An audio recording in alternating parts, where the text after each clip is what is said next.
MTV news Kannada ವಾಹಿನಿಗೆ ಸ್ವಾಗತ. ಇಂದು ದಕ್ಷಿಣ ಕನ್ನಡದ ಕೆಲವೆಡೆ ಹಗುರದಿಂದ ಸಾಧಾರಣ ಮಳೆಯಾಗಿದೆ.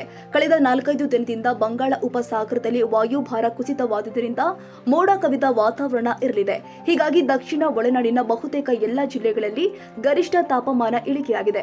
ದಕ್ಷಿಣ ಒಳನಾಡಿನಲ್ಲಿ ಇಂದಿನಿಂದ ಡಿಸೆಂಬರ್ 3ರ ತನಕ ಹಗುರದಿಂದ ಸಾಧಾರಣವಾಗಿ ವ್ಯಾಪಕವಾಗಿ ಮಳೆಯಾಗುವ ಸಾಧ್ಯತೆ ಇದೆ.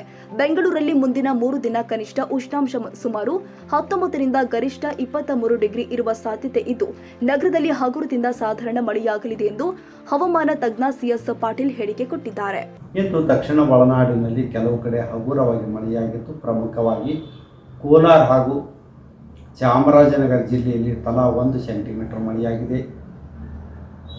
ಕಳೆದ 4-5 ದಿನಗಳಿಂದ ಬಂಗಾಳ ಉಪಸಾಗರದಲ್ಲಿ ವಾಯುಭಾರ ಕುಸಿತದಿಂದಾಗಿ ದಕ್ಷಿಣ ಒಳನಾಡಿನಲ್ಲಿ ಮೋಡ ಕವಿದ ವಾತಾವರಣ ಇರುವ ಕಾರಣ ಹಗಲಿನ ಹೊತ್ತಿನಲ್ಲಿ ಸೂರ್ಯನ ಬಿಸಿಲು ಕಡಿಮೆಯಾಗಿತ್ತು.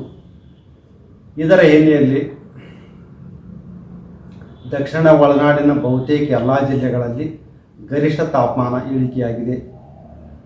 ಈಗಿರುವ ಹವಾಮಾನದ ಸಿನಾಪ್ಟಿಕ್ ಸ್ಥಿತಿ ಏನೆಂದರೆ, ಫೆಂಜಾಲ್ ಚಂಡಮಾರುತವು ಕಡಲೂರು ಹಾಗೂ ಪಾಂಡಿಚೇರಿ ಹತ್ತಿರ ಇದೆ. ಇದರ ಪ್ರಭಾವದಿಂದ ದಕ್ಷಿಣ ಒಳನಾಡಿನಲ್ಲಿ ಡಿಸೆಂಬರ್ 1ರಿಂದ ಡಿಸೆಂಬರ್ 3ರವರೆಗೆ ಹಗುರದಿಂದ ಸಾಧಾರಣವಾಗಿ ವ್ಯಾಪಕವಾಗಿ ಮಳೆಯಾಗುವ ಹೆಚ್ಚಿನ ಸಾಧ್ಯತೆ ಇದ್ದು, ಕರಾವಳಿ ಜಿಲ್ಲೆಗಳಲ್ಲಿ ಡಿಸೆಂಬರ್ 1ರಿಂದ ಡಿಸೆಂಬರ್ 3ರವರೆಗೆ ಹಗುರದಿಂದ ಸಾಧಾರಣವಾಗಿ ಹಲವು ಕಡೆ ಮಳೆಯಾಗುವ ಹೆಚ್ಚಿನ ಸಾಧ್ಯತೆ ಇದೆ. ಉತ್ತರ ಒಳನಾಡಿನಲ್ಲಿ ಹಗುರವಾಗಿ ಅಲ್ಲಲ್ಲಿ ಮಳೆಯಾಗುವ ಹೆಚ್ಚಿನ ಸಾಧ್ಯತೆ ಇದೆ. ದಕ್ಷಿಣ ಕನ್ನಡ, ಉಡುಪಿ, ಶಿವಮೊಗ್ಗ, ಚಿಕ್ಕಮಗಳೂರು, ಹಾಸನ, ಕೊಡಗು, ಮೈಸೂರು, ಮಂಡ್ಯ, ಚಾಮರಾಜನಗರ,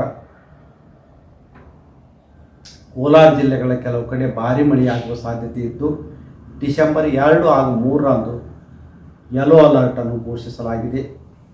ಬೆಂಗಳೂರಿನಲ್ಲಿ ಮುಂದಿನ 3 ದಿನಗಳವರೆಗೆ ಕನಿಷ್ಠ ಉಷ್ಣಾಂಶ ಸುಮಾರು 19 ಡಿಗ್ರಿ ಸೆಂಟಿಗ್ರೇಡ್ ಹಾಗೂ ಗರಿಷ್ಠ ಉಷ್ಣಾಂಶ 23 ಡಿಗ್ರಿ ಸೆಂಟಿಗ್ರೇಡ್ ಇರುವ ಹೆಚ್ಚಿನ ಸಾಧ್ಯತೆ ಇದೆ.